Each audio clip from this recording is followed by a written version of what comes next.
नमस्कार दोस्तों, आज बात करूंगा टीडीएस के नए सेक्शन के बारे में। एंट्री नंबर 8 के बारे में बात करेंगे, सेक्शन 393।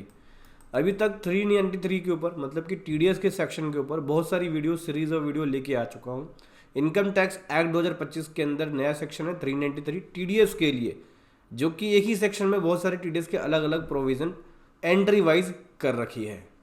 जिन लोगों ने मेरी पुरानी वीडियो मिस कर दी है, जाके देख सकते हैं चैनल पे। इनकम टैक्स कोर्स के नाम से, इनकम टैक्स एक्ट 2025 कोर्स के नाम से एक लिस्ट मिल जाएगी, सीरीज ऑफ वीडियो आपको उसके अंदर वहाँ देखने को मिलेगा।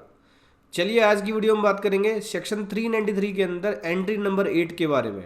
हाँ जी दोस्तों, देखिए ये मैं आपको दिखा देता हूँ ऊपर। सबसे पहले ये है सेक्शन 393 जो कि टीडीएस के बारे में बात करता है, न्यू इनकम टैक्स एक्ट 2025 के अंदर।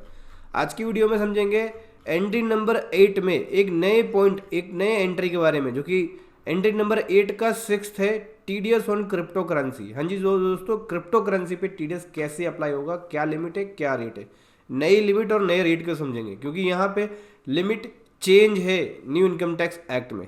चलिए समझेंगे डिटेल में, लेकिन उससे पहले बताना चाहूँगा, जो भी भाई बंधु मेरे चैनल पे पहली बार है, इस वीडियो को पहली बार देख रहे हैं, जिन्होंने अभी तक सब्सक्राइब नहीं किया, सब्सक्राइब कर लीजिए, साथ साथ बेल आइकन पे भी क्लिक कर लीजिए ताकि इस तरह का कंटेंट आपको मिलता रहे। तो दोस्तों बात करेंगे टीडीएस ऑन क्रिप्टो करेंसी, जिसको इनकम टैक्स एक्ट में वर्चुअल डिजिटल एसेट में रखा गया है, इसको वीडीए भी बोलते हैं। सेक्शन 393 के अंदर serial number, table serial number 8 के 6th में देख सकते हैं, जिसके बारे में बताया गया है TDS on virtual digital assets, मतलब कि क्रिप्टो करेंसी।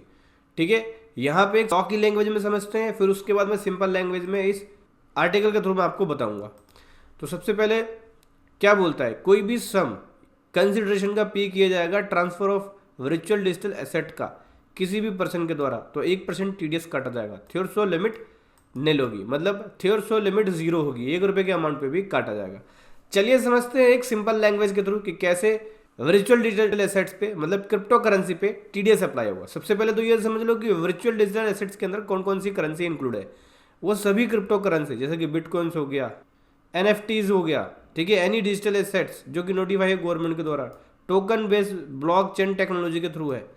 ठीक है, बिटकॉइन जैसे बहुत सारी करेंसी क्रिप्टो की है, जिसको हम वीडीए में रखते हैं, वर्चुअल डिजिटल एसेट्स में। लीगल प्रोविजन समझ गया, लीगल प्रोविजन क्या है, सेक्शन 393 टेबल सीरियल नंबर 8 के 6 के अंदर इसके बारे में बताया गया है कि वर्चुअल डिजिटल एसेट्स पे टीडीएस लगेगा। तो बोलता है कि कोई भी सम कंसिडरेशन के रूप में पे किया जाता है ट्रांसफर ऑफ डिजिटल एसेट्स का, तो रिस्पॉन्सिबल पर्सन यहाँ पे टीडीएस डिडक्ट करेगा। रिस्पॉन्सिबल पर्सन कौन है, कोई भी पर्सन, जो पर्सन बाय कर रहा है या जो पर्सन ट्रांसफर कर रहा है। टीडीएस का रेट 1%, थ्योरसो लिमिट निल, यानी 1 रुपये के अमाउंट पे भी टीडीएस अप्लाई हो जाएगा। मतलब कि कोई भी लिमिट नहीं है, मॉनेटरी कोई भी लिमिट नहीं है, कोई ट्रांजेक्शन लिमिट नहीं है। स्मॉल इन्वेस्टर है उसके ऊपर भी अप्लाई हो जाएगा, जिसने पहली बार क्रिप्टो किया होगा उसके ऊपर भी अप्लाई हो जाएगा। तो कोई भी मॉनेटरी लिमिट नहीं है।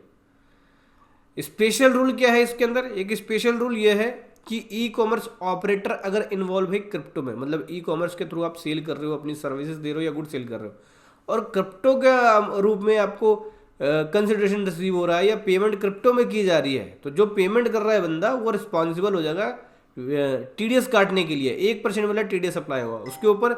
जो ई कॉमर्स का टीडीएस है वो अप्लाई नहीं होगा, क्रिप्टो वाला टीडीएस अप्लाई होगा, जैसे कि मैंने अपनी पुरानी वीडियो में बताया है। ठीक है, और एक स्पेशल नोट है इसी के अंदर, यहाँ पे नोट नंबर 6 देख लेना आप।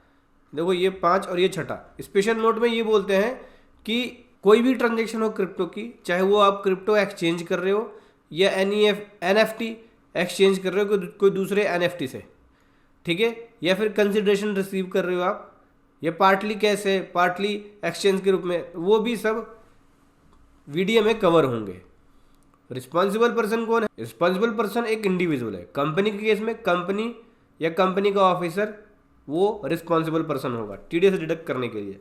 नोट नंबर 6 देख सकते हैं आप। चलिए अब तो ये तो समझ में आ गया भाई, वीडियो पे अगर हम यानी क्रिप्टो की ट्रांजेक्शन कर रहे हैं तो 1% टीडीएस लग जाएगा, कोई भी लिमिट नहीं है।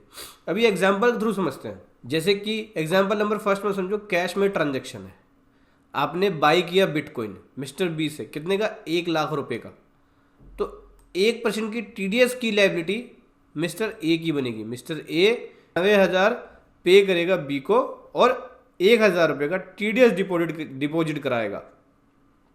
ठीक है, टीडीएस की प्रॉपर रिटर्न भी फाइल करेगा। दूसरा, क्रिप्टो टू क्रिप्टो एक्सचेंज होता है, तो जैसे कि मिस्टर एक्स एक्सचेंज कर रहा है, जैसे मिस्टर एक्स जो एक्सचेंज कर रहा है, ये करेंसी है, इथेरियम करके करेंसी है, 2 लाख रुपए की बिटकॉइन से अपनी करेंसी एक्सचेंज कर रहा है। कैश की इन्वॉल्वमेंट नहीं है, लेकिन फिर भी इस पर टीडीएस 1% एप्लीकेबल हो जाएगा। मिस्टर एक्स को क्या है, 1% यानी 2,000 रुपये का टीडीएस, 2,000 रुपये टीडीएस काट के ये गवर्नमेंट को जमा कराएगा, और मिस्टर एक्स को अपने ऑन पॉकेट से करना पड़ेगा, क्योंकि जब वो एक्सचेंज करेगा करेंसी जिसकी वैल्यू 2 लाख रुपये है, तो वो पेमेंट नहीं कर रहा बल्कि करेंसी एक्सचेंज कर रहा है। ऐसे केस में, एक्सचेंज के केस में, मिस्टर एक्स के ऑन पॉकेट के ऊपर बर्डन पड़ेगा, 2,000 रुपये का टीडीएस गवर्नमेंट को जमा कराना पड़ेगा उसके अपने पॉकेट से। सेल में क्या होता है या बाई में क्या होता है, अब पेमेंट काट के करते हो भाई कि मैंने इतने की करेंसी खरीदी और मेरे 1 लाख की करेंसी ले रहा हूँ, बाई कर रहा हूँ, तो 1,000 टीडीएस काट के 99,000 उसको पे कर दूंगा। लेकिन एक्सचेंज के केस में क्या है, अगर 2 लाख का करेंसी एक्सचेंज कर रहे हो तो उस पर 1% यानी 2,000 रुपये आपको अपने जेब से भी पे करना पड़ेगा, और करेंसी जिसकी 2 लाख की वैल्यू वो भी एक्सचेंज कर रहे हो, यानी 2,000 रुपये आपका बर्डन पड़ेगा। यानी वो जो करेंसी की वैल्यू की उसकी बाइंग कॉस्ट जो है, यानी ट्रांसफरिंग कॉस्ट या एक्सचेंजिंग कॉस्ट आपकी 2,02,000 पड़ेगी। समझ गए? ऐसे ही NFT अगर सेल कर रहे हो प्लेटफॉर्म के थ्रू, जैसे NFT सोल्ड कर दिया 50,000 ऑनलाइन प्लेटफॉर्म के थ्रू, तो 1% का टीडीएस लगेगा। उस केस में 500 रुपये का टीडीएस डिडक्ट करके गवर्नमेंट को जमा कराना पड़ेगा। मतलब जो बंदा खरीद रहा है वो रिस्पॉन्सिबल होगा टीडीएस काटने के लिए। बेसिकली जो बंदा खरीदेगा, बाई करेगा, वो रिस्पॉन्सिबल होगा, बेचने वाला नहीं, खरीदने वाला रिस्पॉन्सिबल होगा टीडीएस काटने के लिए। तो टीडीएस का एक सिंपल सा सेक्शन है क्रिप्टो के लिए, जो भी क्रिप्टो खरीदेगा उसको 1% का टीडीएस काट के गवर्नमेंट को जमा कराना पड़ेगा, और इसमें कोई भी मॉनेटरी लिमिट नहीं है, कोई भी थ्योरशोल लिमिट नहीं है। ठीक है, जो भी बाई करेगा उसको यहाँ पे जमा कराना पड़ेगा। इवन एक्सचेंज के केस में भी टीडीएस जमा होगा। तो समझ गए दोस्तों, ये था कमाल का कंटेंट जो आपके सामने लेके आया। वीडियो कैसी लगी जरूर बताएं। Thank you so much. जय हिंद, वंदे मातरम।